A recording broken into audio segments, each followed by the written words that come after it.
मेरी क्लास में आपका बहुत बहुत स्वागत है। तो चलिए आइए इस वीडियो को स्टार्ट करते हैं। और इस वीडियो को स्टार्ट करने से पहले मैं चाहूँगा कि यदि आप हमारे चैनल पे नए हैं तो इस वीडियो को लाइक करें और चैनल को सब्सक्राइब करें, तथा जो आपके साथ में पढ़ने वाले जो बच्चे हैं उनको भी आप शेयर कर सकते हैं। तो चलिए आइए इस वीडियो को स्टार्ट करते हैं। और इस वीडियो को स्टार्ट करेंगे तो हम लोग जानेंगे पहले कि क्या क्या हम लोग का साइंस का टॉपिक चल रहा था उसमें हम लोग क्या क्या पढ़े हैं। हम लोग पढ़े हैं मानव में पोषण के बारे में, चाहे वो पाचन हो, चाहे वो श्वसन हो, चाहे वो उत्सर्जन हो, इन सभी के बारे में हम लोग पढ़ लिए थे।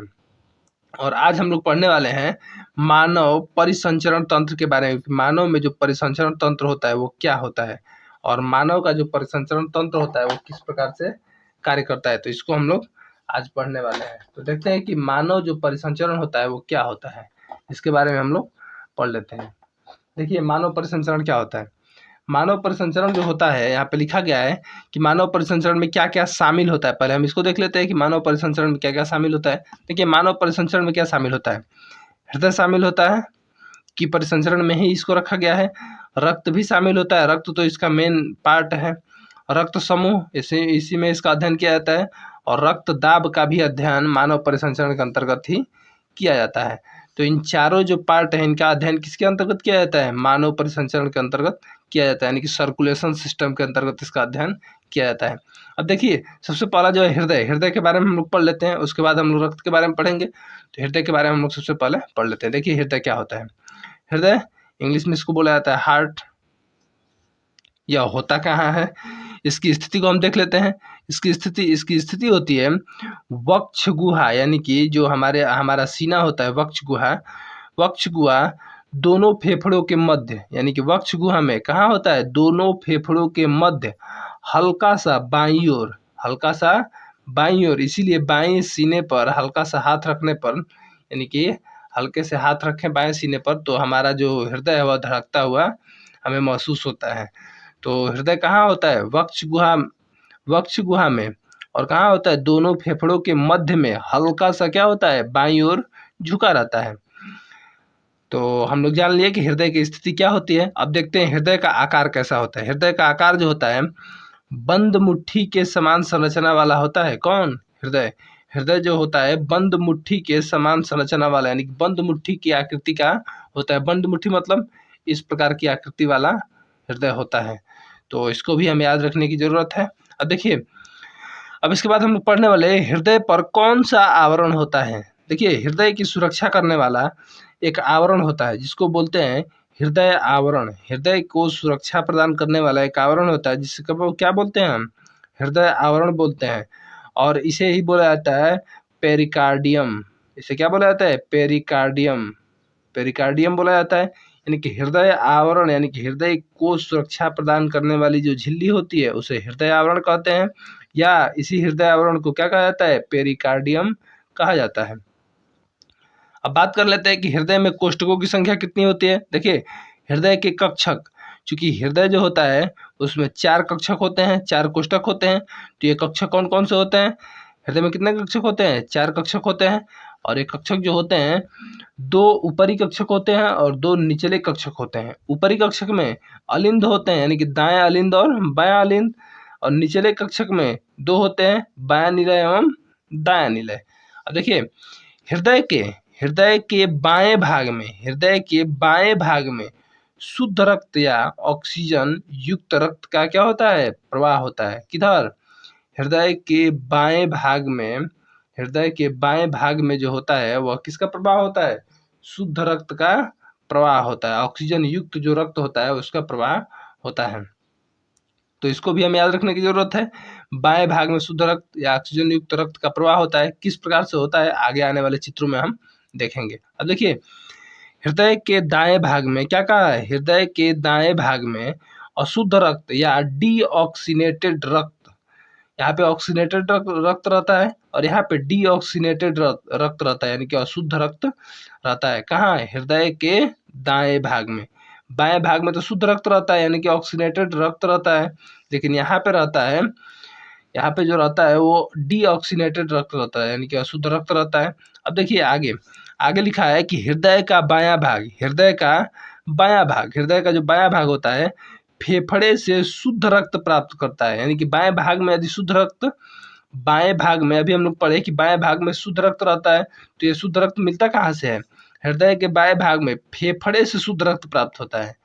यह हृदय के बाएं भाग को जो ऑक्सीजन युक्त रक्त मिलता है वह कहाँ से मिलता है? फेफड़े से प्राप्त होता है। और फेफड़े से रक्त कहाँ होकर आता है? हृदय में आता है, हृदय के बाएं भाग में आता है। और बाएं भाग से होकर यहाँ पे देखिए क्या लिखा है, L+L, यानी कि लेफ्ट पार्ट में, यानी कि बाएं पार्ट में क्या होता है? शुद्ध रक्त रहता है। और यह लेफ्ट लंग्स, यानी कि जो लेफ्ट लंग्स होता है, यानी कि ऑक्सीजन युक्त रक्त जो रहता है कहाँ रहता है? L+L, यानी कि लेफ्ट पार्ट में, यानी कि बाएं भाग में। और लेफ्ट लंग्स यानी कि बाएं हृदय में। लेफ्ट पार्ट में यानी कि हृदय के बाएं भाग में, और लेफ्ट लंग्स यानी कि बाएं पार्ट में। और देखिए यह चूंकि ऑक्सीजन युक्त रक्त रहता है, तो इसको भी हमें याद रखने की जरूरत है कि बाएं भाग में शुद्ध रक्त रहता है और दाएं भाग में अशुद्ध रक्त रहता है। अब देखिए यहाँ पे नोट्स लिखे हैं, नोट्स में क्या लिखा गया है? मानव में रक्त परिसंचरण की खोजकर्ता कौन है? William Harvey. और यह मोस्ट प्रश्न है जो 1 नंबर में बहुविकल्पीय प्रश्नों में भी पूछा जाता है। अदर जो एक दिवसीय परीक्षाओं की तैयारी करने वाले व्यक्ति हैं वो भी इसको ध्यान रखें, क्योंकि अक्सर ये पूछा जाता है कि मानव में रक्त परिसंचरण की खोजकर्ता कौन है। तो आपको याद रखने की जरूरत है, विलियम हार्वे जो है मानव में रक्त परिसंचरण के जनक हैं, जनक भी माने जाते हैं। तो हम लोग हृदय के बारे में पढ़ चुके हैं कि हृदय में किस प्रकार का रक्त प्रवाहित होता है, किस प्रकार से हृदय काम करता है। क्योंकि हृदय जब पंप करता है तो रक्त जो होता है शरीर में, शरीर के सभी भागों तक रक्त क्या होता है? पहुंचता है। और हृदय यदि पंप नहीं करता तो रक्त जो है पूरे शरीर के अंदर हमारे अन्य भागों तक नहीं पहुंच पाता। तो इसको भी ध्यान देने की जरूरत है। अब देखिए रक्त वाहिनियाँ कौन कौन सी होती है? ऐसी नलियाँ, यहाँ पे क्या लिखा गया है? ऐसी नलिकाएं जिसमें रक्त बहता है।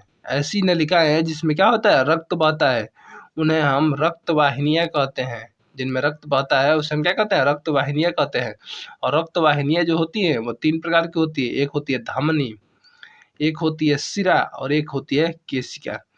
एक होती है धमनी, एक होती है सिरा, और एक होती है केशिका। इन तीनों के बारे में हम लोग पढ़ने वाले हैं कि धमनी क्या होती है, सिरा क्या होती है और केशिका क्या होती है। इसके बारे में हम लोग देखेंगे। पहले देख लेते हैं कि धमनी क्या होती है। धमनी के बारे में हम लोग पढ़ लेते हैं कि धमनी क्या होती है। देखिए क्या लिखा है, यहाँ पे लिखा गया है धमनी। यहाँ पे धमनी लिखा गया है। धमनी क्या लिखा गया है? धमनी वे रक्त वाहिनियाँ, शरीर की वे रक्त वाहिनियाँ जो हृदय से रक्त को शरीर में ले जाएं। यानी कि हृदय से रक्त को कहाँ ले जाती है? पूरे शरीर में। और वो कैसा रक्त होता है? शुद्ध रक्त होता है। वे रक्त वाहिनियाँ जो हृदय से रक्त को पूरे शरीर में ले जाए, यानी कि ये जो रहता है वो रक्त हृदय से जाता है पूरे शरीर तक, यह शुद्ध रक्त रहता है। यानी कि धमनियों में कैसा रक्त बहता है? शुद्ध रक्त बहता है। सामान्यतः ये जो ऑक्सीजन जो रक्त रहता है वह O2 युक्त रहता है। यानी कि O2 युक्त मतलब ऑक्सीजन युक्त रहता है, ऑक्सीजनेटेड रहता है। इसीलिए इसे शुद्ध रक्त कहा जाता है, क्योंकि यह ऑक्सीजन युक्त होता है, इसमें ऑक्सीजन भी निहित होता है। दे रहा है कि फुफ्फुस धमनी को छोड़कर, क्योंकि फुफ्फुस धमनी एकमात्र अपवाद धमनी है जिसमें क्या रहता है? अशुद्ध रक्त प्रवाहित होता है। धमनी में, चूंकि हम अभी बात की कि धमनी में शुद्ध रक्त प्रवाहित होता है, धमनी में क्या होता है? शुद्ध रक्त प्रवाहित होता है। लेकिन फुफ्फुस धमनी में क्या होता है? अशुद्ध रक्त प्रवाहित होता है। तो इसको भी हमें याद रखने की जरूरत है। अब देखिए सिरा के बारे में हम लोग पढ़ लेते हैं कि सिरा क्या होता है। सिरा जो होता है ऐसी रक्त वाहिनियाँ जो शरीर से रक्त को हृदय में लाएं। यानी कि पूरे शरीर से जो रक्त होता है उसको कहाँ लेके आती हैं? हृदय में लेके आती है। तो हृदय में लेके आती है तो ऐसी धमनी को, ऐसी मतलब वाहिका को हम क्या बोलते हैं? सिरा कहते हैं। और यहाँ पे लिखा गया है कि सामान्यतः ये CO2 युक्त रक्त का परिवहन करते हैं। यानी कि CO2 युक्त रक्त का परिवहन किसमें होता है? सिरा में। धमनी में ऑक्सीजन युक्त रक्त रहता है, लेकिन सिरा में CO2 युक्त रक्त बहता है। यानी कि शुद्ध रक्त किसमें होता है? धमनी में। और सिरा में क्या होता है? अशुद्ध रक्त रहता है। फुफ्फुस धमनी को यदि छोड़ दिया जाए तो फुफ्फुस धमनी में अशुद्ध रक्त प्रवाहित होता है, लेकिन फुफ्फुस सिरा में शुद्ध रक्त प्रवाहित होता है। दोनों का एकदम सेम उल्टा। यदि धमनी की बात किया जाए तो धमनी में शुद्ध रक्त प्रवाहित होता है, लेकिन फुफ्फुस धमनी की बात किया जाए तो अशुद्ध रक्त प्रवाहित होता है। सिरा का बात किया जाए तो इसमें अशुद्ध रक्त प्रवाहित होता है, लेकिन फुफ्फुस सिरा का बात किया जाए तो इसमें शुद्ध रक्त प्रवाहित होता है। अब हम देख लेते हैं कि जो हम लोगों का सिलेबस में दिया गया है दोहरा परिसंचरण, ये दोहरा परिसंचरण आखिर होता क्या है, इसको हम लोग चित्र के माध्यम से समझ लेते हैं। देखिए दोहरा परिसंचरण क्या होता है, ध्यान से देखिएगा आप लोग। देखिए चूंकि रक्त जो होता है हमारे शरीर में, पूरे शरीर में जो प्रवाहित होता है रक्त, तो वह हृदय से होकर के और 2 बार गुजरता है। 2 बार कैसे गुजरता है? हृदय से होकर रक्त कितने बार गुजरता है? 2 बार गुजरता है। और इसी 2 बार के रक्त के गुजरने की प्रक्रिया को हृदय का रक्त का दोहरा परिसंचरण कहा जाता है। रक्त का दोहरा परिसंचरण क्या होता है? रक्त हमारे हृदय से 2 बार गुजरता है और 2 बार गुजरने की प्रक्रिया को हम क्या कहते हैं? रक्त का दोहरा परिसंचरण कहते हैं। अब कैसे 2 बार गुजरता है इसको देख लेते हैं। देखिए सबसे पहले हम हृदय से यहाँ से बात करते हैं, यहाँ से बात करेंगे तो सुटेबल रहेगा, यहाँ से नहीं तो यहीं से बात किया जाए। सबसे पहले देखिए रक्त पूरे शरीर से आया और वो गंदा हुआ है। जब गंदा हुआ है तो फेफड़ा के यहाँ आया। जब फेफड़ा के यहाँ आया तो फेफड़े में जब वायु जाती है तो रक्त जब वायु के संपर्क में आता है तो ऑक्सीजन युक्त हो जाता है, यानी कि इसमें ऑक्सीजन क्या हो जाता है? मिल जाता है। जब ऑक्सीजन मिल जाता है तो वही रक्त शुद्ध हो जाता है, और शुद्ध होता है तो अब फेफड़े के बाद चल करके और कहाँ प्रवेश करता है? बाएं हृदय में। अभी हम बात की कि बाएं हृदय में कैसा रक्त रहता है? शुद्ध रक्त रहता है। तो बाएं हृदय में प्रवेश करता है, और जब हमारा हृदय पंप करता है, क्या करता है? पंप करता है, यानी कि पंप करता है तो प्रेशर देता है, तो वह क्या करता है? अन्य वाहिकाओं के माध्यम से हृदय क्या करता है? जब पंप करता है तो बाएं हृदय से रक्त पूरे शरीर को जाता है। बाएं हृदय से रक्त कहाँ जाता है? पूरे शरीर को जाता है। और रक्त यही जब पूरे शरीर को जाता है तो रक्त देखिए आगे का कार्य क्या करता है? जब पूरे शरीर तक जाता है तो यही शरीर में जो रक्त होता है वह चलते चलते क्या हो जाता है? गंदा हो जाता है। और जब गंदा हो जाता है तो यही रक्त वाहिकाओं के द्वारा कहाँ पहुँचता है? दाएं भाग में पहुँचता है, यानी कि हृदय के किस में पहुँचता है? दाएं भाग में पहुँचता है। तो एक बार तो बाएं भाग में आ गया है, बाएं भाग में आकर के पूरे शरीर तक गया, उसके बाद गंदा होकर के कहाँ आया? दाएं भाग में आया। जब दाएं भाग में आया तो फिर यहाँ से दाएं भाग से होकर के, और जब हृदय पंप करता है तो यहाँ से निकलता है यही गंदा रक्त निकलता है और जा करके और फेफड़े तक पहुँचता है। जब हृदय पंप करता है तो फेफड़े तक पहुँचता है। तो फेफड़े से निकल करके और फिर फेफड़े तक जाने के लिए हृदय को रक्त को हृदय से कितनी बार गुजरना पड़ा? 2 बार गुजरना पड़ा। एक बार इधर से आया तो गुजरा, और जब गंदा हो गया तब आया दाएं हृदय में, दाएं हृदय से होकर के और फिर फेफड़े तक पहुंचा। तो इसी प्रक्रिया को, यानी कि रक्त को हृदय से 2 बार गुजरना पड़ता है, 2 बार गुजरना पड़ता है। तो इस पूरी प्रक्रिया को हम क्या कहते हैं? रक्त का दोहरा परिसंचरण कहते हैं। फेफड़े से जो रक्त होता है फुफ्फुस शिरा द्वारा बाएं भाग में पहुंचता है और महाधमनी द्वारा पूरे शरीर में पहुंचता है। पूरे शरीर में पहुंचने के बाद महाशिरा द्वारा दाएं भाग में पहुंचता है, और दाएं भाग में पहुंचने के बाद क्या करता है? फुफ्फुस धमनी द्वारा कहाँ पहुंचता है? फेफड़े में पहुंचा दिया जाता है। तो इसी प्रक्रिया को हम क्या बोलते हैं? रक्त का दोहरा परिसंचरण कहते हैं। तो इसको भी याद रखने की जरूरत है। अब देखिए हम लोग धमनी के बारे में पढ़ लिए, हम लोग शिरा के बारे में पढ़ लिए, दोहरा परिसंचरण पढ़ लिए। अब हम लोग पढ़ते हैं केशिका के बारे में कि केशिका क्या होती है। यहाँ पे लिखा गया है कि केशिका जो होती है, केशिका पतली पतली रक्त वाहिनियाँ होती हैं। पतली पतली क्या होती है? रक्त वाहिनियाँ होती हैं जो धमनी एवं शिरा को जोड़ती है। अब देखिए धमनी एवं शिरा ये दोनों अलग अलग पार्ट हैं, लेकिन ये कहीं ना कहीं तो मिलते होंगे। ये क्या होते हैं? कहीं ना कहीं तो मिलते होंगे। और जहाँ ये सब मिलते हैं, पतली पतली वाहिकाएं जहाँ जहाँ मिलती हैं, इसी को बोला जाता है, इनके मिलान जो बिंदु हैं, इन्हीं बिंदुओं को क्या बोला जाता है? केशिका बोला जाता है। इनके मिलान बिंदु को क्या बोला जाता है? केशिका बोला जाता है। मान लेते हैं कि धमनी यहाँ से आ रही है और यहाँ से शिरा निकल रहा है, तो ये दोनों कहीं ना कहीं एक दूसरे से मिलती होंगी। यहाँ पे तो मिलती होंगी, तो इस प्रकार से छोटी छोटी केशिकाएं मिलती हैं और मिल करके और धमनी से रक्त कहाँ जाता है? शिरा में जाता है। तो शिरा में जाता है तो यह केशिकाओं के द्वारा ही मिल करके और रक्त धमनी से शिरा में जाता है। तो ये मिलान बिंदु जो होता है, वही जो पतली पतली केशिकाएं, पतली पतली जो वाहिकाएं होती है, इन्हीं को बोला जाता है केशिका। तो आपको केशिका को याद रखने की जरूरत है कि केशिका क्या होती है। केशिका जो होती है पतली पतली रक्त वाहिनिकाएं होती हैं जो धमनी एवं शिरा को जोड़ती हैं। यानी कि धमनी और शिरा को जोड़ने वाला एकमात्र कारक कौन है? केशिका। केशिका के द्वारा ये धमनी से रक्त कहाँ पहुँचता है? सिरे में पहुँचता है। तो आपको इसको भी याद रखने की जरूरत है। आप बार बार इस वीडियो को देखिए ताकि रक्त से संबंधित जो भी आपका पार्ट है वो आपका कंप्लीट हो जाए और कोई दिक्कत आपको ना हो। अब देखते हैं आगे कि आगे हम लोग क्या पढ़ना है। आगे हम लोग को पढ़ना है रक्त के बारे में कि रक्त क्या होता है। आगे हम लोग को पढ़ना है रक्त के बारे में कि रक्त क्या होता है। देखिए रक्त जो होता है, यहाँ पे लिखा गया रक्त के बारे में कि रक्त जो होता है वह कैसा होता है? रक्त का रंग लाल होता है। रक्त की मात्रा पूरे शरीर में 5 से 6 लीटर होती है। रक्त क्या होता है? हल्का क्षारीय होता है। रक्त का पीएच मान 7.4 होता है और रक्त जो होता है तरल संयोजी उत्तक होता है। तो इसको याद रखने की जरूरत है कि रक्त का रंग लाल होता है। रक्त का रंग कैसा होता है? लाल होता है। रक्त की शरीर में मात्रा क्या होती है? 5 से 6 लीटर होती है।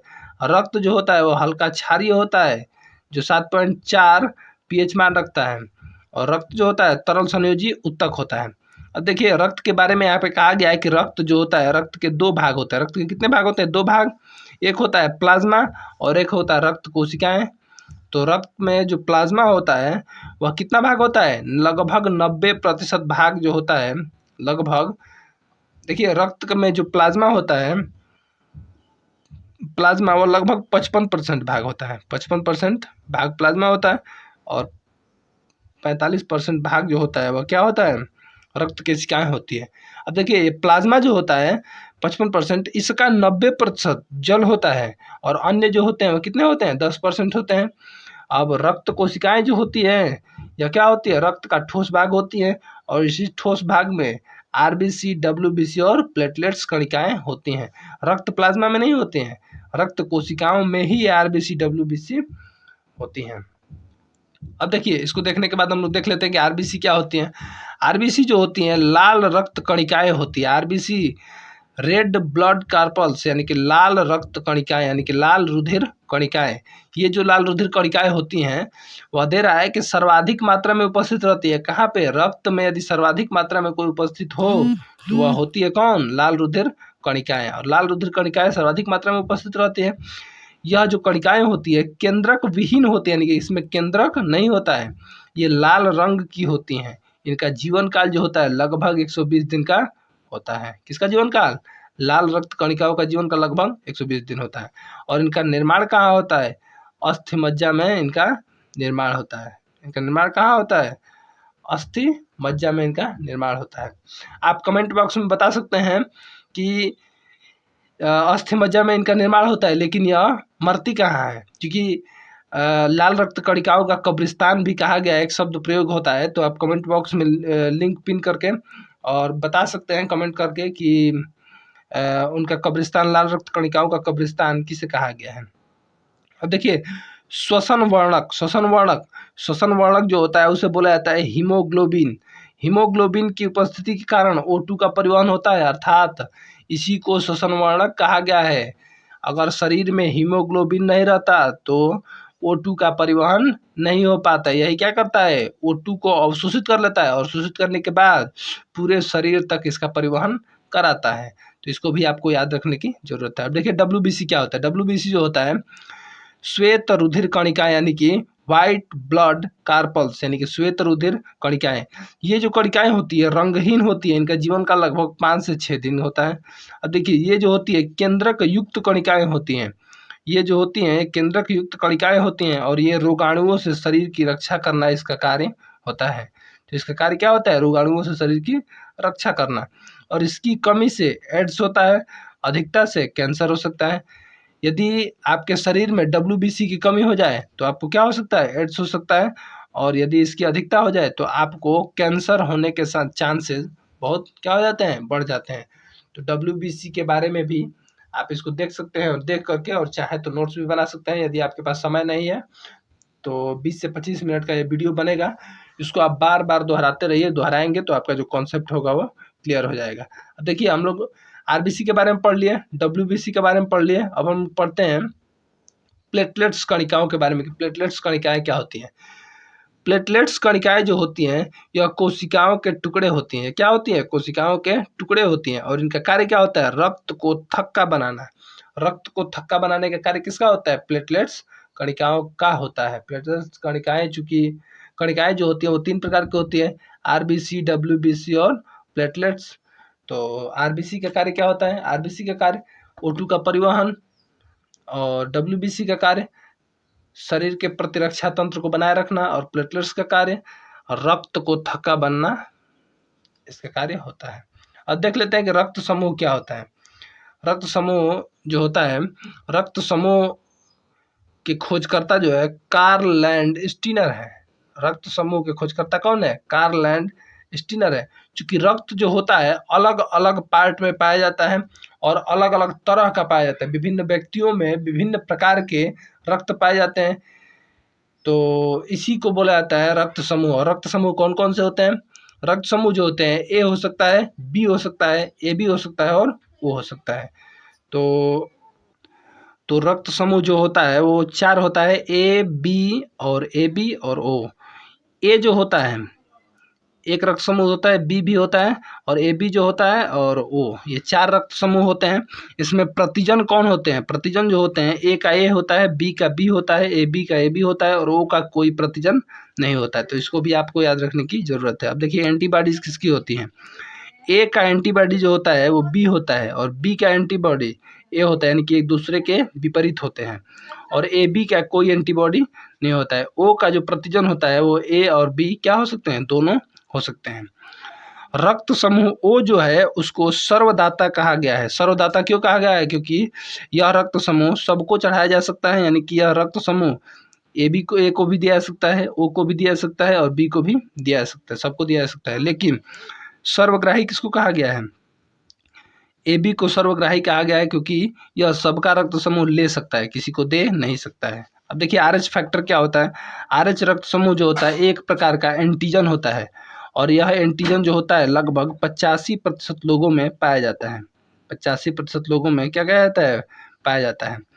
रक्तदाब जो होता है इसको मापने की जो इकाई होती है स्फिग्नोमैनोमीटर से रक्तदाब का क्या किया जाता है? मापन किया जाता है। स्वस्थ व्यक्ति का रक्तदाब जो होता है वह लगभग 120/100 mmHg होता है, यानी कि रक्तदाब की अधिकतम सीमा संकुचित हृदय, रक्तदाब की जो अधिकतम सीमा होती है संकुचित हृदय के द्वारा की जाती है और रक्तदाब की न्यूनतम सीमा हृदय की शिथिलता को दर्शाता है। यानी कि रक्तदाब की यदि सीमा अधिक है, यानी कि रक्तदाब अधिक है, तो यह दर्शाता है कि हृदय संकुचित हो रहा है, यानी कि दब रहा है। और शिथिलता यानी कि हृदय के फूलने की यानी कि बढ़ने की स्थिति को दर्शाता है। पादपों में जो परिसंचरण होता है जाइलम, पादपों में जो परिसंचरण होता है वो जाइलम और फ्लोएम के द्वारा होता है। जाइलम में जल का संचरण होता है और फ्लोएम में जो होता है वो भोजन का संवहन होता है। तो इसको भी आपको याद रखने की जरूरत है। तो इस वीडियो को आप 1 से 2 बार 3 बार आप देखिए, ऑनलाइन ही देखिए। और इस वीडियो को देखने के लिए आपका बहुत बहुत आभार। मिलते हैं अगले वीडियो में। Thank you so much.